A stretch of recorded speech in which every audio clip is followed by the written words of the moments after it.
नज़ारा है, बस सुबह सुबह पहाड़ों में घूम रहे हैं। भगवान की कृपा है और क्या चाहिए ज़िंदगी में। काफ़ी ऊंचाई पर बना हुआ है मंदिर, वो देखिए शायद वो है वो सामने।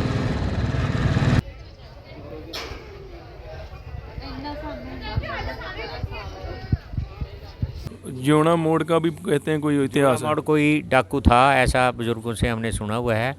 वो यहाँ पर मत्था टेकने के लिए आता था। हेलो फ्रेंड्स, मेरा नाम है बलराज और स्वागत है आपका मेरे यूट्यूब चैनल पे जिसका नाम है ट्रैवल विद बलराज।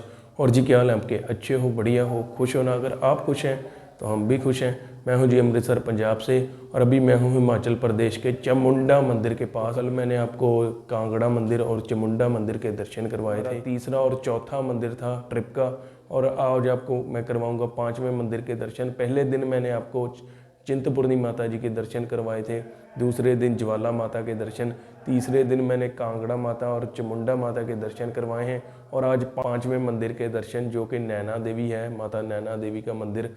जो मैंने रात को धर्मशाला ली थी चामुंडा मंदिर के पास, काफ़ी देसी सी है, 400 रुपये में मैंने ली थी। तो मैंने कहा चलो कोई बात नहीं, रात ही काटनी है। तो अभी टाइम हो गया है सुबह के 6:20। तो आज हम काफ़ी जल्दी उठ गए हैं, काफ़ी दूर है, 150 से 200 किलोमीटर की दूरी पर है। अगर जल्दी निकलेंगे तो जल्दी मंदिर तक पहुंच पाएंगे, नहीं तो लेट निकलेंगे तो शाम को पहुंचेंगे, तो शायद आज दर्शन भी ना हो पाए। तो चलिए चलते हैं, निकलते हैं और करवाते हैं आपको 5वें मंदिर के दर्शन। तो जो हमने रूम लिया था, ये हमारा सामान थोड़ा बिखरा पड़ा है, कंबल वगल ये बहुत ही देसी सा रूम है, साथ में अटैच बाथरूम भी है। ये छोटी सी धर्मशाला है, बाहर उजाला निकल चुका है। तो चलिए चलते हैं, करते हैं मंदिर के 5वें मंदिर के दर्शन। अपनी ट्रिप का आज चौथा दिन है। तो देखिए हमारा बुलेट बाबा काफ़ी गंदा हो चुका है, रास्ते कई ख़राब थे, देखिए कितनी मिट्टी लग चुकी है। अब जब घर जाऊंगा तो इसे धुलाऊंगा, नहलाऊंगा।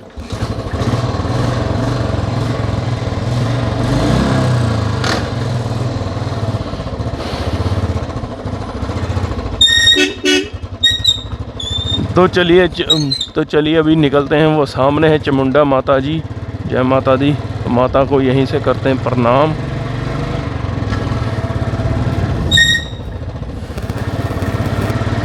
और निकलते हैं।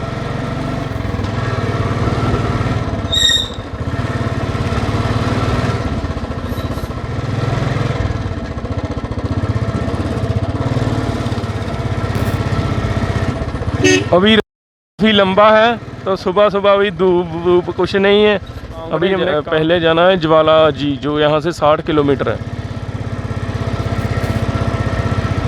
और फिर चलेंगे आगे की ओर। सुबह सुबह पहाड़ देखिए पहाड़ों का नज़ारा सामने।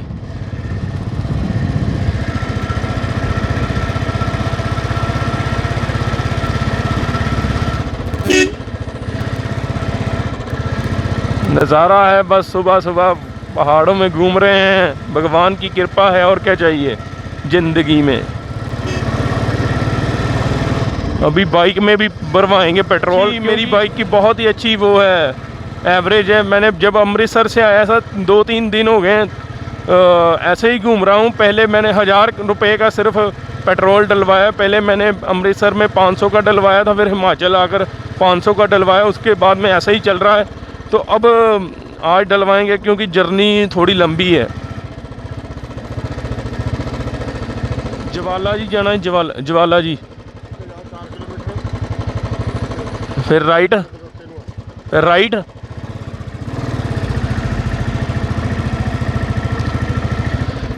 जल जीवन मिशन। ऑलमोस्ट अभी 7 बज चुके हैं, तो निकल रहे हैं। 150 से 200 किलोमीटर है, 5-6 घंटे तो आराम से लगेंगे, ज़्यादा भी लग सकते हैं। तो अभी डलवाते हैं बाइक में पेट्रोल तो थोड़ा बहुत है, लेकिन जर्नी लंबी है तो डलवा लेते हैं। 500 का डाल दो, 500।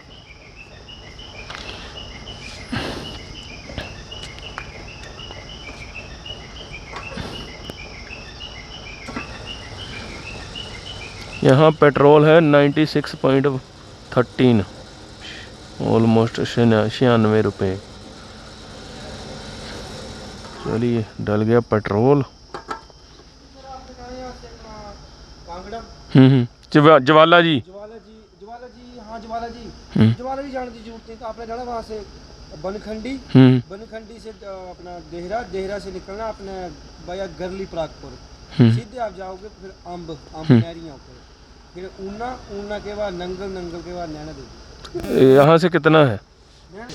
150 200? हाँ इसके ऊपर ही 200 किलोमीटर।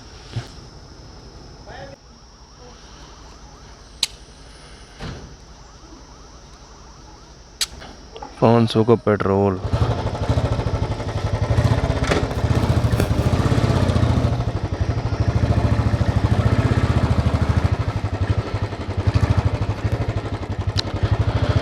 तो अभी हमने डलवा लिया है 500 रुपये का पेट्रोल। तो बाइक लोड कर ली है। तो अभी निकलते हैं लॉन्ग राइड पर। ऑलमोस्ट 200 से 150 से 200 किलोमीटर है। तो दोपहर तक कोशिश करेंगे कि पूरी पहुँचे 1-2 बजे। अभी 8 बज गए हैं और सूरज बाबा पूरी तरह जाग चुके हैं। जय सूरज बाबा।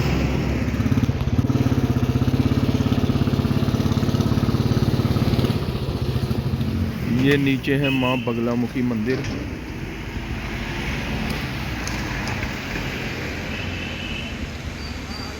ये भी मतलब शक्तिपीठ मंदिर है। अभी हमारे पास टाइम नहीं है, तो किसी दिन फिर आएंगे और इस मंदिर के भी दर्शन करवाएंगे आपको अच्छी तरह से। अभी रास्ते में हमें फौजी ढाबा मिला है, तो चलिए चलते हैं, खाते हैं यहाँ से खुश। चल आजा बच्चुआ। सुबह का नाश्ता करेंगे यहाँ से फौजी ढाबा से। ये अपना आ गया गरम गरम फौजी ढाबा से आलू प्याज का पराठा। तो खाते हैं और निकलते हैं। ये नंगल डैम के गेट हैं।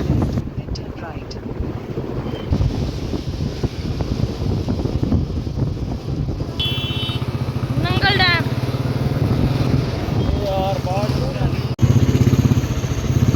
अभी हम एक अंकल की शॉप पर रुके हुए हैं थोड़ी रेस्ट करने के लिए। अभी हमारा रास्ता 28 किलोमीटर और पड़ा है, तो थोड़ी देर में चलते हैं अपनी मंजिल की ओर। पहाड़ों में फिर से हो गई है एंट्री। तो अभी पहुंचने वाले हैं बस 10-15 मिनट में अपने 5वें मंदिर की ओर, जो है माता नैना देवी का दरबार। ये पहाड़ों के बिल्कुल ऊपर टॉप पर बना हुआ है माता का दरबार।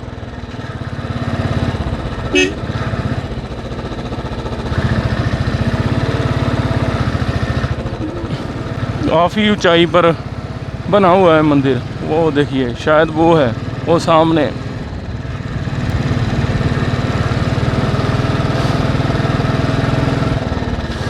तो यह है माता नैना देवी। तो जस्ट पहुंच ही चुके हैं जी अपने 5वें मंदिर श्री नैना देवी शक्तिपीठ जी। तो चलिए चलते हैं, करवाते हैं आपको दर्शन।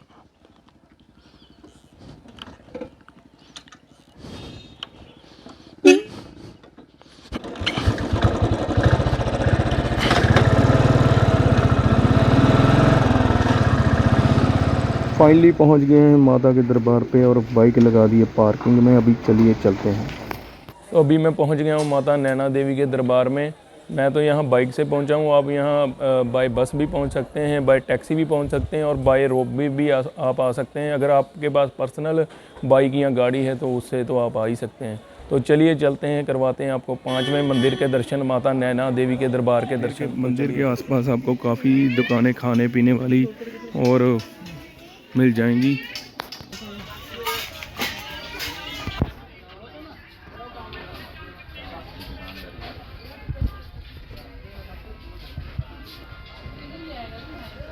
यहाँ पालकी की फैसिलिटी भी अवेलेबल है। मंदिर की चढ़ाई सीढ़ियों की है, तो आपको थोड़ा सीढ़ियों से चढ़ाई चढ़नी पड़ेगी।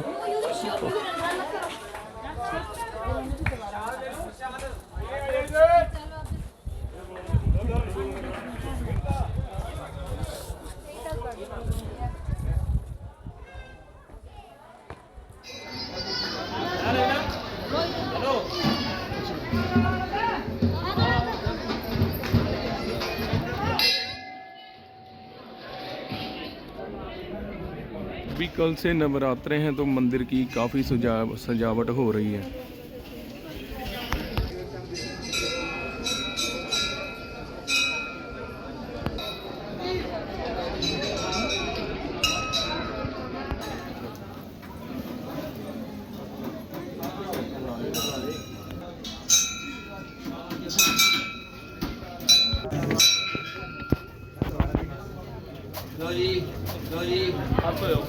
तो अभी नैना देवी मंदिर का, इस मंदिर का इतिहास पंडित जी हमें बताएंगे। तो पंडित जी जय माता दी। जय माता दी। आपका नाम क्या है? राजेश कुमार। हाँ जी, तो बताएंगे हमें थोड़ी सी ये मंदिर का इतिहास। मंदिर के इतिहास के बारे में कई भ्रांतियां हैं। जितना कि ज्ञान हमें है उसके मुताबिक यहाँ माता के सती के नेत्र गिरे थे। ये कथा जो है श्रीमद् देवी भागवत में आती है। उसमें 51 शक्तिपीठ हैं, उनमें से नैना देवी एक। ये मंदिर माता जी का जो है, यहाँ नेत्रों के दर्शन है और नेत्र यहाँ गिरे थे, ऐसा माना जाता है। तो ये 51 शक्तिपीठ है, उनमें से एक शक्तिपीठ ये नैना देवी है। यहाँ समय समय पर अच्छे अच्छे संत महात्मा सिद्ध पुरुष आकर माँ का गुणगान करते रहे हैं, जिनमें से श्री गुरु गोविंद सिंह जी का नाम विख्यात है। उन्होंने भी यहाँ हवन कुंड में हवन रचा, तपस्या करी। उसके बाद पंच प्यारे साजे अनंतपुर साहब में जाके। तो ये शक्ति केंद्र हैं। जितने भी शक्तिपीठ होते हैं यहाँ से शक्ति प्राप्त करके मानव कल्याण के लिए जो अच्छे अच्छे महापुरुष हैं वो प्रयास करते रहे हैं और भविष्य में भी करते रहें। अब भी यहाँ मेले लगते हैं 3, तो इतने श्रद्धा से यात्री जो हैं आते हैं दूर दूर से, दिल्ली से, पंजाब से, हरियाणा से, मुख्यतः पंजाब से ज़्यादा लोग यहाँ आते हैं। हिमाचल, अब तो यूपी और आंध्र प्रदेश वगैरह जो टूरिस्ट भी बहुत आने लग गया।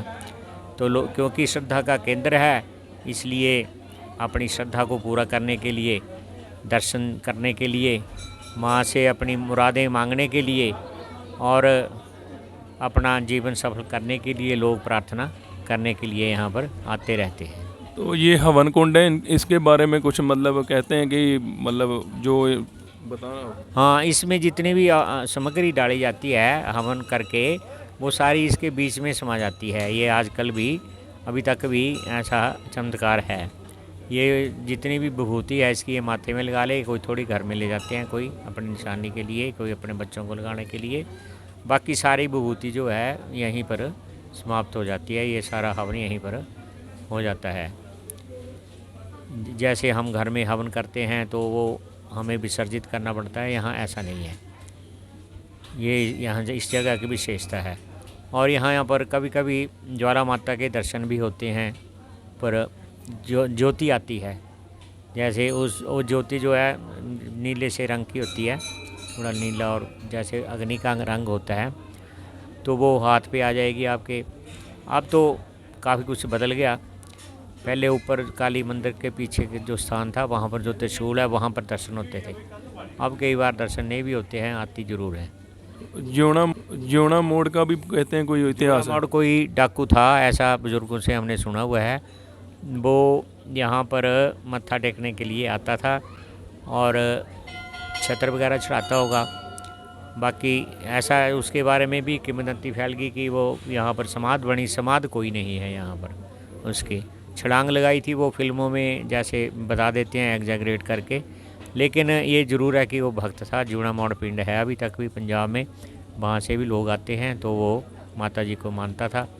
डाकू भी पुजारी होते हैं माता के, माता को मानते हैं, तो उसकी श्रद्धा थी, यहाँ पर आता था। तो कहते हैं कि यहाँ नेत्र चढ़ाने के चांदी के या कोई भी जिनकी कामनाएं होती हैं अपनी इच्छा अनुसार, कोई चांदी के भी चढ़ाते हैं, सोने के भी चढ़ा देते हैं, छत्र भी चढ़ाते हैं। वो अपनी सामर्थ्य के मुताबिक जो है लोग पूजा करते रहते हैं। ये जो सोने का पत्थर चढ़ा है, ये कब से चढ़ा है? इसको तो अभी 1-2 साल ही हुए, साल ही हुआ, 1 साल हुआ। हाँ, किस भगत ने चढ़ाया आपको? ये कोई पार्टियां थी 2-4 इकट्ठी हुई थी ना, एक कल एक आदमी ने नहीं है, कई आदमियों ने इकट्ठे होके ना उन्होंने ऐसा ये चढ़ाया है इसको। यहाँ मेले कब कब लगते हैं? मेले यहाँ मुख्यतः तो 3 होते हैं। एक तो होता है ये अष्टमी में जो आजकल कल से शुरू हो रहा है, नवरात्रों में, नवरात्रे हाँ में, जी। और एक श्रावण मास में, श्रावण शुक्ल पक्ष से वो भी एक मेला यहाँ पर लगता है, और बाकी एक चैत्र में होता है। बाकी एक जब होला महल्ला होता है पंजाब इसमें अनंतपुर साहब में, तो भी बहुत लोग यहाँ आते हैं, तो 1-2 दिन का मेला वो भी लग जाता है।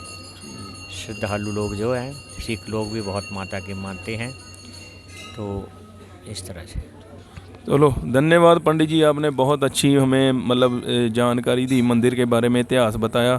तो जय माता दी। जय माता की, जय माता की। तो मंदिर काफ़ी ऊंचाई पर पहाड़ की चोटी पर बना हुआ है। आप मंदिर से नीचे व्यू पॉइंट, बहुत ही अच्छा व्यू है, मतलब मंदिर से नीचे देखेंगे तो मतलब मंदिर के आसपास काफ़ी अच्छा व्यू है। मंदिर में धर्मशाला और लंगर की फैसिलिटी भी अवेलेबल है। यात्रियों के लिए मतलब हॉस्पिटल वगैरह की फैसिलिटी भी अवेलेबल है।